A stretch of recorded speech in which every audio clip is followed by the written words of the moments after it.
Hi friends, welcome to கற்போம் தோலா TNPSC academy. இதான் நம்ம சேனலோட ஃபர்ஸ்ட் வீடியோ. இன்றைக்கி நம்ம பார்க்கக்கூடிய டாபிக் ஸ்டாண்டர்ட் 6th இருக்கக்கூடிய இந்திய அரசமைப்பு சட்டம் அப்படின்ற டாபிக் தான் நம்ம பார்க்க போகிறோம். ஸோ பாலிட்டியில் தான் பார்த்திங்கன்னா அதிகப்படியான கொஸ்டின்ஸ் டிஎன்பிஎஸ்சியில் கேட்கப்படுறதுனால நாம் இன்றைக்கி பார்க்கக்கூடிய டாபிக் பாலிட்டிலேருந்தே ஆரம்பிக்கிறோம். வாங்க, ஃபஸ்ட் கொஸ்டின் பாருங்கள். நமது அரசமைப்பு சட்டம் ஏற்றுக்கொள்ளப்பட்ட ஆண்டு. ஆப்ஷன் ஏ ஜனவரி 26, 1950. ஆப்ஷன் பி நவம்பர் 26, 1950. ஆப்ஷன் சி நவம்பர் 26, 1949. டி ஜனவரி 26, 1949. இந்த கரெக்ட் ஆன்சர் என்ன அப்படின்னு சொல்லி பார்த்தீங்கன்னா நவம்பர் 26, 1949. ஸோ நவம்பர் 26, 1949 அன்றைக்கி தான் நம்முடைய அரசமைப்பு சட்டமானது ஏற்றுக்கொள்ளப்பட்டிருக்கும்.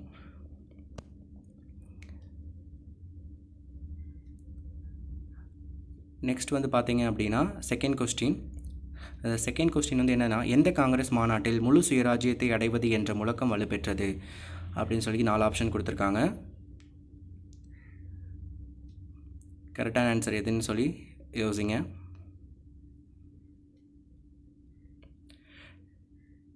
செகண்ட் கொஸ்டினுக்கான கரெக்டான ஆன்சர் பார்த்தீங்க அப்படின்னா லாகூர் காங்கிரஸ் மாநாடு 1929. ஸோ இந்த லாகூர் காங்கிரஸ் மாநாடு 1929 தான் முழு சுயராஜ்யம் அப்படின்ற அந்த முழக்கம் என்ன பண்ணியிருப்பாங்க அப்படின்னா முழங்கியிருப்பாங்க. இந்த பாயிண்ட் ரொம்ப முக்கியமானது, ஞாபகம் வச்சுக்கோங்க. நெக்ஸ்ட் கொஸ்டின் பாருங்கள். இந்திய அரசியலமைப்பு நிர்ணய மன்றத்தில் உள்ள மொத்த உறுப்பினர்களுடைய எண்ணிக்கை எவ்வளோன்னு கேட்டிருக்காங்க. நம்ம கான்ஸ்டியூஷன் அமைப்பு மொதல் ஏற்படுத்துறதுக்கு முன்னாடி இந்த அரசியல் நிர்ணய சபை அப்படின்றத ஏற்படுத்தியிருப்பாங்க. அதில் எவ்வளோ உறுப்பினர்கள் இருந்தாங்க அப்படிங்கிறது நம்மளோட கொஸ்டின். ஸோ இதுக்கு என்ன ஆன்சர் இருக்கும் அப்படின்றத திங்க் பண்ணுங்கள். இதோட கரெக்ட் ஆன்சர் பார்த்தீங்க அப்படின்னா 389 உறுப்பினர்கள். ஸோ இந்திய அரசியலமைப்பு நிர்ணய மன்றத்தில் இருக்கக்கூடிய மொத்த உறுப்பினர்கள் எவ்வளோனா 389 பேர் இருந்தாங்க.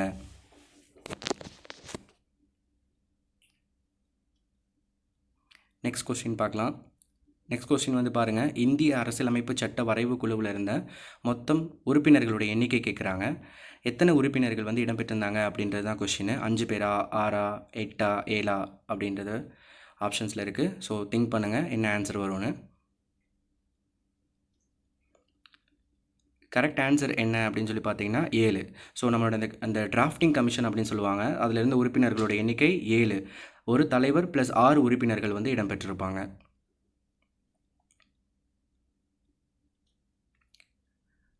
த நெக்ஸ்ட் கொஸ்டின்.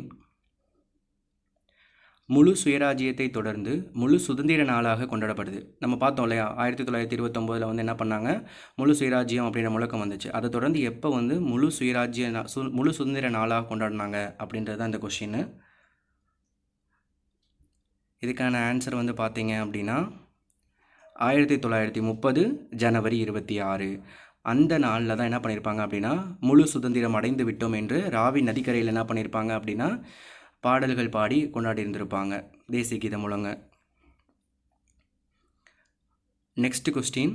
இந்திய அரசமைப்பு நிர்ணய மன்றம் அந்த அமைப்பு எப்போ உருவாக்கப்பட்டது அப்படின்னு சொல்லி பார்த்தீங்க அப்படின்னா ஸோ 4 ஆப்ஷன்ஸ் கொடுத்துருக்காங்க. 1947, 1946, 1949, 1950. இது என்ன ஆன்சர் இருக்குன்னு கொஞ்சம் திங்க் பண்ணுங்கள். இதுக்கான ஆன்சர் 1946. 1946 டிசம்பர் 6 தான் பார்த்தீங்க அப்படின்னா இந்த இந்திய அரசமைப்பு நிர்ணய சபை அப்படின்றத என்ன பண்ணியிருப்பாங்க அப்படின்னா தோற்றுவிச்சிருப்பாங்க. Okay, the next question. இந்திய அரசமைப்பு நிர்ணய மன்றம் அப்படின்றது உருவாக்குனாங்களா, அதில் எத்தனை பெண் உறுப்பினர்கள் இருந்தாங்க அப்படின்றது தான் அந்த கொஸ்டின். Option A 16, 15, 18, 7. ஸோ எவ்வளோ பெண் உறுப்பினர்கள் இருந்தாங்க அப்படின்னு சொல்லி பாருங்கள்.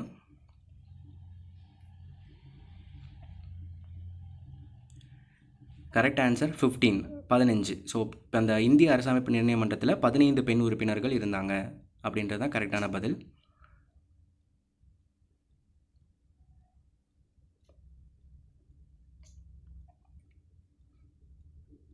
த நெக்ஸ்ட் கொஸ்டின். இந்திய அரசமைப்பு சட்ட வரைவு குழுவின் சட்ட ஆலோசகராக நியமிக்கப்பட்டவர் யார் அப்படின்றது தான் கொஸ்டின். மௌலானா ஆசாதா, PN ராவா, அம்பேத்கரா, Rajendra பிரசாத்தா?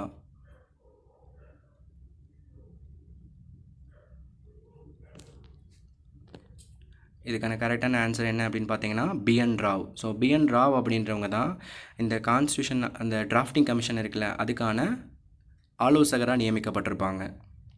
PN Rau. Correct answer.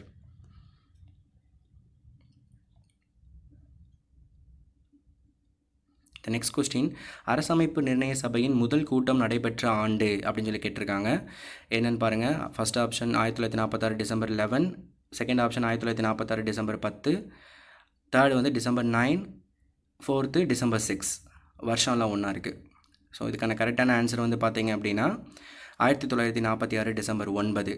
இந்த சபை ஏற்படுத்தப்பட்டது 1946 டிசம்பர் 6 ஏற்படுத்தியிருப்பாங்க. இதுக்கான முதல் கூட்டம் டிசம்பர் 9 தொடர்ந்துருக்கும்.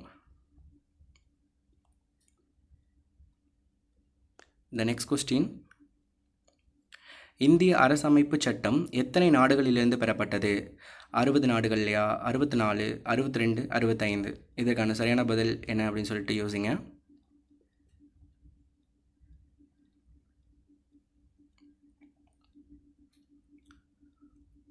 நம்ம இதுக்கான கரெக்டான பதில் 60. ஸோ நம்மளுடைய இந்திய அரசியலமைப்பு சட்டம் அப்படிங்கிறது 60 நாடுகள்லேருந்து பெறப்பட்டு தான் என்ன பண்ணியிருக்கோம் அப்படின்னா, இப்போ ஒரு பெரிய ஒரு அரசமைப்பு சட்டத்தை ஏற்படுத்தியிருக்கோம்ல. இந்திய அரசியலமைப்பு சட்டம் மிக நீண்ட இந்தியா எழுதப்பட்ட அரசியலமைப்பு சட்டம் தான் நம்மளுடைய இந்திய அரசியலமைப்பு சட்டம்.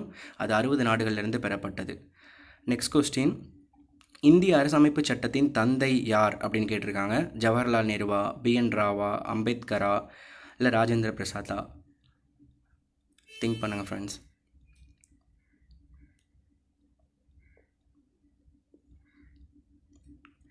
த கரெக்ட் ஆன்சர் வந்து என்ன அப்படின்னு சொல்லி பார்த்தீங்கன்னா அம்பேத்கர். ஸோ அம்பேத்கர் அவர்கள் தான் வந்து என்னென்னா இந்திய அரசமைப்பு சட்டத்தினுடைய தந்தை அப்படின்னு சொல்லி சொல்கிறாங்க.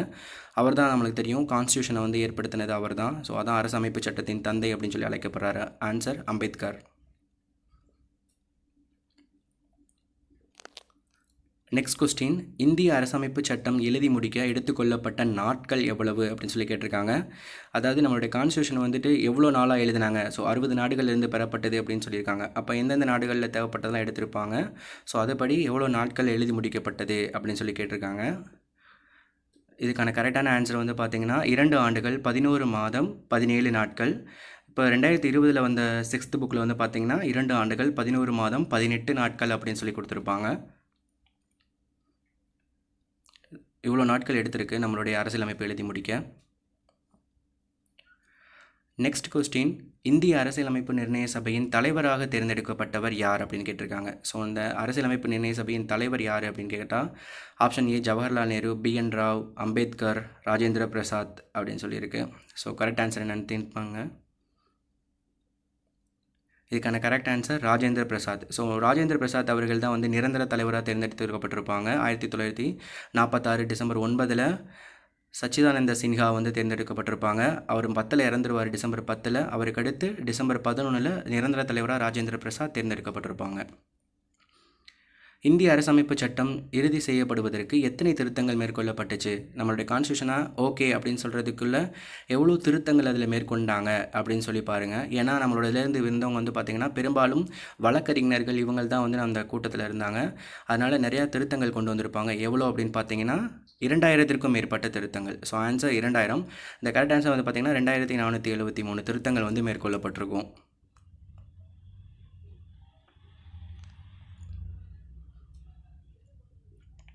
த நெக்ஸ்ட் கொஸ்டின், இந்திய அரசமைப்பு சட்டம் ஏற்றுக்கொள்ளப்பட்ட நாள். நம்மளுடைய கான்ஸ்டியூஷன் வந்துட்டு எப்போ ஏற்றுக்கொள்ளப்பட்டுச்சு அப்படின்னு சொல்லி பார்த்துட்டோம். ஸோ எப்போ ஏற்றுக்கொள்ளப்பட்டுச்சு அப்படின்னு சொல்லி பாருங்கள். நம்மளோட கான்ஸ்டியூஷன் வந்துட்டு எழுதியிருப்பாங்க. இதெல்லாம் ஓகே, நிறைய திருத்தங்கள்லாம் பண்ணாங்க நம்ம பார்த்தோமா. ஸோ அந்த திருத்தம்லாம் போக எப்போ நம்ம கான்ஸ்டியூஷன் வந்து ஏற்றுக்கொள்ளப்பட்டிருக்கோம் அப்படின்னு சொல்லி பார்த்தீங்கன்னா 1949 நவம்பர் 26. அது எப்போ நடைமுறைப்படுத்தப்பட்டுச்சு அப்படின்னு சொல்லி பார்த்தீங்கன்னா 1950 ஜனவரி 26 தான் நடைமுறைப்படுத்தப்பட்டுச்சு.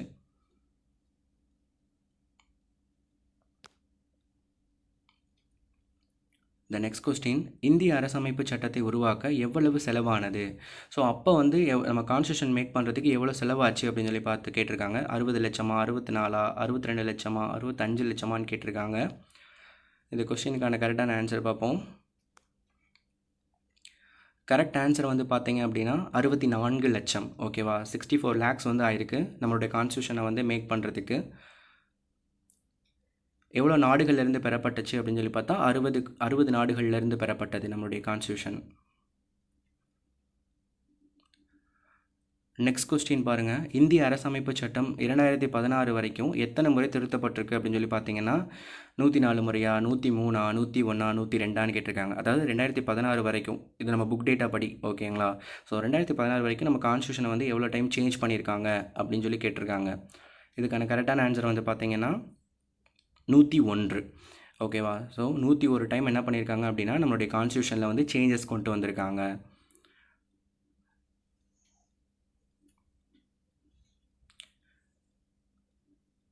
நெக்ஸ்ட் கொஸ்டின், இறையாண்மை என்பது என்ன அப்படின்னு சொல்லி கேட்டிருக்காங்க.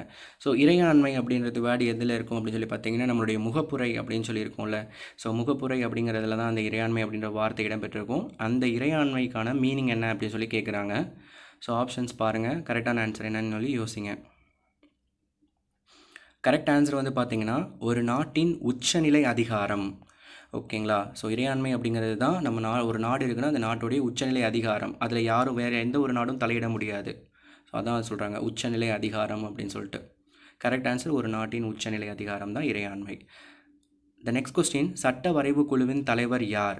சட்ட வரைவு குழு அப்படின்றது வந்து பார்த்திங்கன்னா இந்த டிராஃப்டிங் கமிட்டி அப்படின்னு சொல்லி பார்த்தோமா, அந்த 7 உறுப்பினர்கள் இருந்தாங்க அப்படின்னு சொல்லிட்டு, அந்த 7 உறுப்பினர்கள் இருந்தாங்களா, அந்த சட்ட வரைவு குழுவுக்கு தலைவர் யார் அப்படின்னு சொல்லி கேட்டிருக்காங்க. ஆப்ஷன்ஸ் பாருங்கள். கரெக்ட் ஆன்சர் வந்து பார்த்திங்க அப்படின்னா Ambedkar. So doctor B.R. Ambedkar அவர்கள் தான் வந்து பார்த்திங்கன்னா சட்ட வரைவு குழுவினுடைய தலைவராக இருந்திருக்காங்க. ஆலோசகர் அப்படின்னு சொல்லி பார்த்தீங்கன்னா B.N. ராவ் அவர்கள் ஆலோசகராக இருந்திருக்காங்க.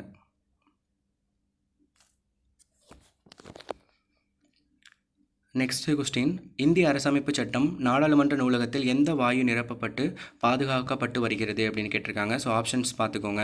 நம்ம கான்ஸ்டியூஷன் மொதல் எழுதியிருப்பாங்க, 2 லாங்குவேஜில் எழுதியிருப்பாங்க, ஹிந்தி அண்ட் இங்கிலீஷில் எழுதியிருப்பாங்க. அந்த இங்கிலீஷில் வந்து இத்தாலிக் ஃபாண்டில் வந்து எழுதியிருப்பாங்க. ஸோ அதை இன்னும் பத்திரமா பாதுகாக்கிறாங்க. அது என்ன கேஸ் வச்சு பாதுகாக்கிறாங்க அப்படின்னு பார்த்தீங்கன்னா ஹீலியம் வாயு. ஓகேங்களா? ஒரு ஹீலியம் வாயு நிரப்பப்பட்ட பேழையில் தான் நம்ம நாடாளுமன்ற நூலகத்தில் வச்சு பாதுகாக்கப்படுது நம்மளுடைய கான்ஸ்டியூஷன், அந்த ரிட்டன் கான்ஸ்டியூஷன் ஒன்றுமும்.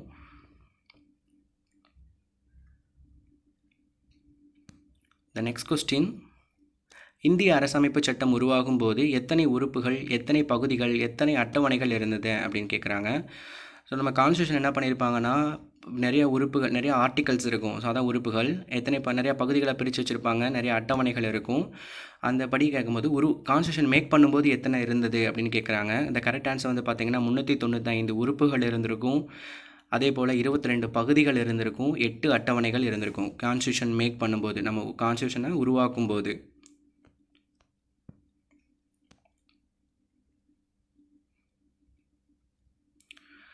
நெக்ஸ்ட் கொஸ்டின், இந்திய அரசமைப்பு சட்டத்திற்கான அறிமுகம் அப்படின்னு சொல்லி பார்த்தீங்கன்னா என்ன அப்படின்னு சொல்லி கேட்குறாங்க. ஸோ நம்ம கான்ஸ்டியூஷன் இருக்குன்னா அதுக்கான இன்ட்ரொடக்ஷன் வந்து எது அப்படின்னு பார்த்தீங்கன்னா எது அப்படின்னு கேட்குறாங்க. ஸோ முகப்புரையா, அடிப்படை உரிமையா, அடிப்படை கடமைகளா, அரசு நெறிமுறை கோட்பாடுகளா அப்படின்னு பார்த்தீங்கன்னா கரெக்ட் ஆன்சர் வந்து முகப்புரை.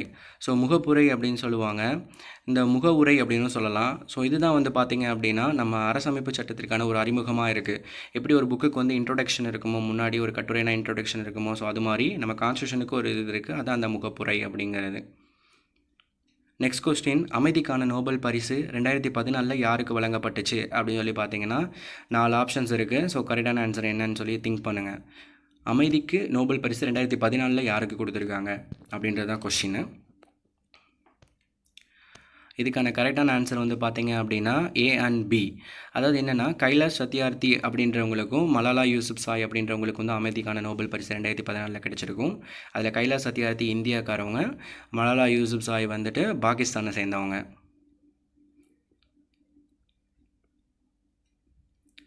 Thank you friends. லைக் பண்ணுங்கள், சப்ஸ்கிரைப் பண்ணுங்கள். இதான் நம்ம சேனலோட ஃபஸ்ட் வீடியோ. ஸோ நீங்கள் உங்களோட சப்போர்ட்டை பொறுத்து தான் அடுத்தடுத்த வீடியோஸ் வந்து க்ரியேட் பண்ண முடியும். So please like and subscribe friends. Thank you.